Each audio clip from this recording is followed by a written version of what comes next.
So at yun na nga, hello guys, another day, another vlog. And for today's video, try natin pasukin yung church ng Lake Como. Tara at samahan niyo ako at mag-ikot tayo dito sa loob.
So guys, yun ang loob ng Duomo, Cathedral ng Lake Como. So sa mga nakaraang vlog ko is napakita ko na rin yung labas nito guys. So panoorin nyo na lang, pasensya nyo na guys yung buhok kasi lagit na. Kanina pa ako nagala. So ngayon guys, susubukan kong pumunta sa boat doon na nagtutour. Susubukan natin kung open na sila at maggagala tayo sa Lake Como naman sa pamamagitan ng bangka. Later. So guys, nandito na ako pero parang wala kasi nakalagay doon parang private tour na. So mag-aantay lang tayo konti kasi update ko kayo kung kagaya pa ba ng dati na yung pangmaramihan or private talaga to. So update ko kayo maya-maya.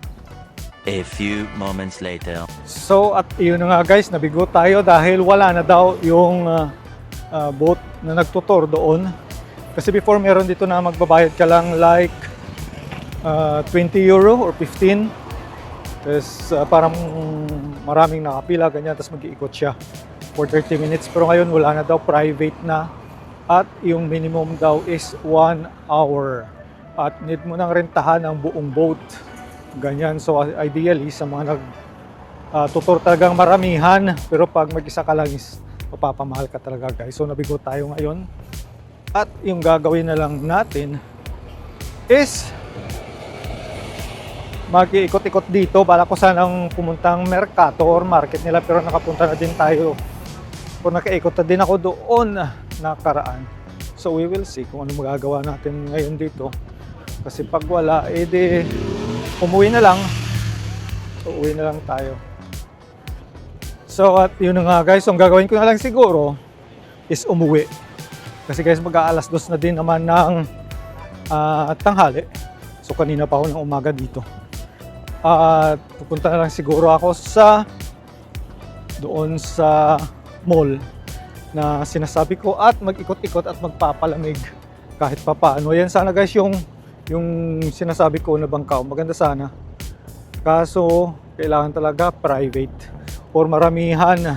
Wala na ng kagaya dati na para siya sa lahat. Open. Ngayon, naka-private.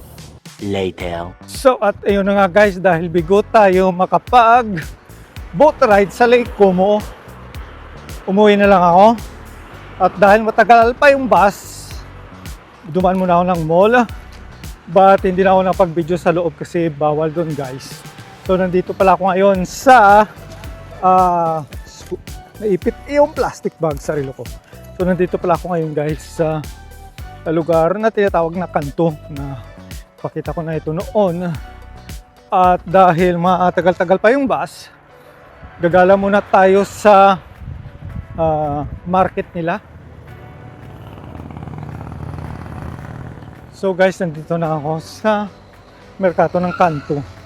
As you can see, walang katao-tao dito kasi maliit lamang to guys. Kukunti lamang talaga yung tao dito at karamihan dito sa umaga na punta. Kagaya din ng Como na may mga damit, etc. ganyan. Pero parang nagliligpit na sila guys kasi nga hapon na rin. Mag-aalas 4 na ng hapon as you can see. Ayan. So parang magsasara na sila guys. So ito yung merkato ng Kanto. This is like 12 kilometers away from Como. So kukunti lang talaga to guys. At yung iba is nagliligpit na kasi nga mag-aalas 4 na ng hapon. Walang katao-tao. Hindi kagaya sa Como guys na napunuan talaga yung merkato nila doon kasi nga of course tourist spot din yung Como. At dito is hindi naman gaano. Yan, meron din mga bag. Ganyan, meron din mga prutas. At yung iba guys is nagliligpit na. Kasi nga wala na sigurong tao dito. Kaya ikot lang tayo at paghahanap tayo ng bar para mag-aperitivo. Ayan. As you can see, yung nagtitinda ng prutas paalis na. Ito mga nagtitinda ng belt. Ganyan guys. So, wala akong nagustuhan dito guys. Kasi maliit lang naman to, hindi kagaya sa Como talaga na marami kang pagpipilian. At ngayon is pupunta tayo sa sentro ng Kanto at maghahanap ng bar para mag-spritz guys dahil sobrang init. So guys, nakahanap ako dito ng mga shorts pang trabaho. Kasi mainit na sa trabaho, kailangan ko maghanap ng shorts. Gamitin ko sa trabaho guys. Naghahanap ako ng small. So, Later. at yun nga guys, wala din tayong mahanap na shorts na pang-trabaho kasi meron sila medium lang at small yung size ko. So, bigo ulit tayo. Bigo na nga tayo sa sakay ng boat para mag-ikot sa Lago de Como at bigo din na naman tayo makahanap ng shorts pang-trabaho. So ngayon, pupunta na ako sa bar para mag-spritz at so guys, nandito na ako sa bar at maghahanap tayo ng spritz. Buongiorno. Ciao. Ciao, un spritz? Uno spritz? Sì, Sì. Pure? sì, grazie mille. So guys, nandito na ako sa loob ng bar. Dito din ako lagi guys napunta at mag-spritz tayo kasi sobrang init. May 20 minutes pa naman tayo bago dumaan yung bus.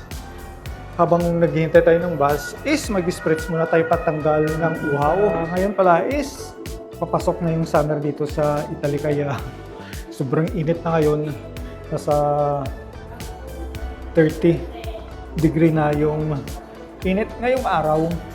So pag peak talaga guys ng summer is umabot din mga 35, ganyan, 40. Pag peak yung summer usually pag July. So ngayon May pa lang, so medyo katamtaman pa lang pero nasa 30 na yung temperature. I hope na hindi ako guys makapiright kasi may music na nakaplay sa background. So naghihintay lang ako ng spritz. So dito ako guys lagi napunta na bar pag dumalaw ng Kanto kasi maganda yung lugar at hindi ganun kadami yung tao.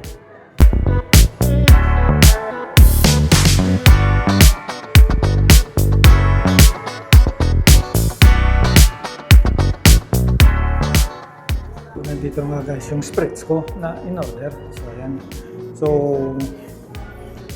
magmamadali akong ubusin to 10 minutes dahil maya-maya dadaan na din yung bus ko. At dito na magtatapos yung video ko na to guys. I hope nagustuhan nyo. So huwag niyong kalimutan mag-like, share, at mag-comment kung meron kayong komento about sa video ko nito. At huwag niyong kalimutan mag-subscribe at hit the notification bell para lagi kayong updated pag merong bagong YouTube video. So hanggang dito na lang, kita-kits tayo sa susunod.